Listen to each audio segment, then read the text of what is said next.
l'école du jeu, en partenariat avec la boutique L'Imaginaire. Au-delà de vos attentes.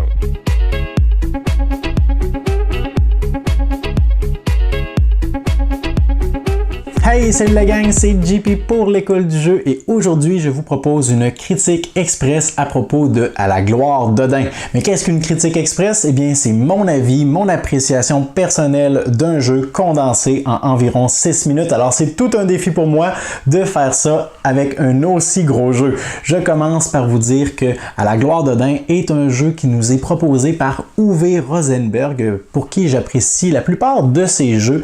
Et dans ce gros jeu, eh bien, on incarne les représentants d'une civilisation qu'on pourrait appeler communément aujourd'hui, entre guillemets, les Vikings. Et tout ce qu'on aura à faire, en fait, c'est que nous allons vivre sur notre petite parcelle de terre de façon plus ou moins pacifique. Et donc, sur notre petit plateau personnel, ici, il y a toutes sortes d'informations. On a d'abord des emplacements pour peut-être des navires dont on pourrait faire l'acquisition. Il y a un emplacement, évidemment, pour tous les membres de notre village. Alors, tous nos ouvriers, c'est un placement d'ouvriers, vont se retrouver juste ici. Et croyez-moi, il y en a un paquet. Vous aurez vraiment, sous vos ordres, un paquet d'ouvriers.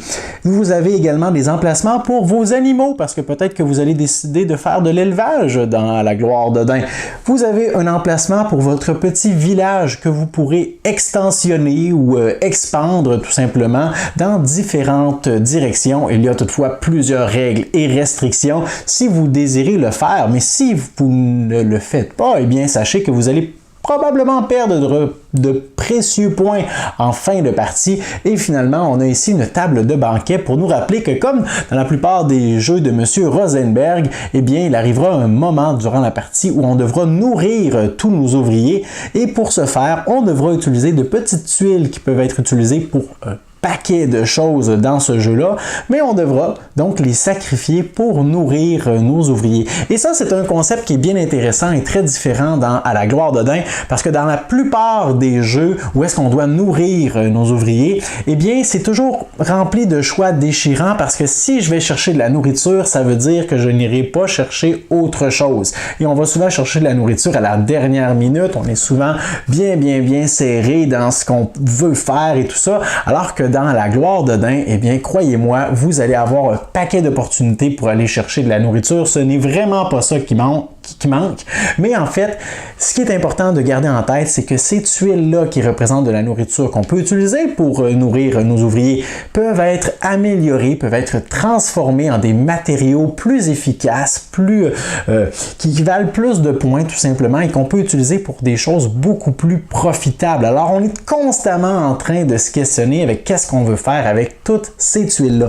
Mais dans la gloire d'Odin, on est dans une espèce de mélange entre le jeu euro, le jeu de gestion, où est-ce que on n'est pas vraiment en confrontation avec les autres, on a nos petites ressources, nos tuiles à gérer, nos décisions à prendre, mais on empiète également dans un mécanisme ou une thématique ou un univers qu'on pourrait appeler de jeu bac à sable, parce qu'on a un paquet de choses et de stratégies, de chemins vers la victoire qui sont disponibles devant nous.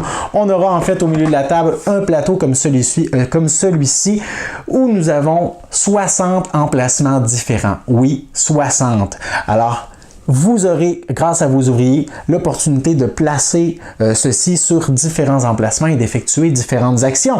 Selon l'action que vous voulez faire, peut-être qu'elle est de plus en plus profitable et donc ça vous demandera plus d'ouvriers pour la réussir. Par exemple, envoyer votre petit baleinier à la chasse à la baleine vous demandera 4 ouvriers. Mais si vous réussissez en lançant un petit dé à 20 faces, eh bien vous pourrez ramener plusieurs éléments, dont des os de baleine, de la graisse de baleine et même un petit tonneau de graisse justement au village. Alors tout ça, ça pourra vous servir à plein de choses.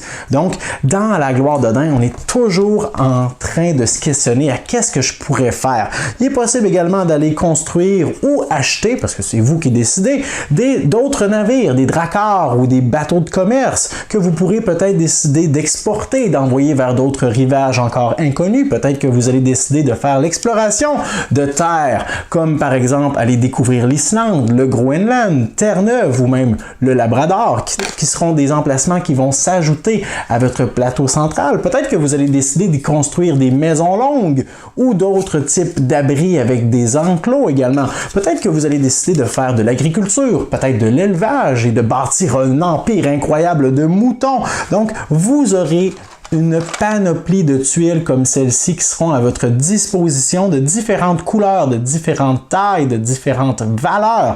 Et donc, les tuiles qui sont rouges, qui sont oranges pourront être utilisées entre autres pour nourrir vos ouvriers, mais vous pourrez les améliorer en cours de partie selon différents critères pour pouvoir acquérir des tuiles vertes et bleues qui sont vraiment plus profitables pour faire autre chose. Et bien évidemment, il y en a d'autres qu'on peut récupérer aussi. Alors, Gloire de Dain est une espèce de casse-tête où est-ce qu'il y a toujours quelque chose de profitable à faire, même si un autre joueur vient prendre l'emplacement qu'on avait espérance d'utiliser, c'est pas grave, il y a 59 autres possibilités et opportunités devant nous.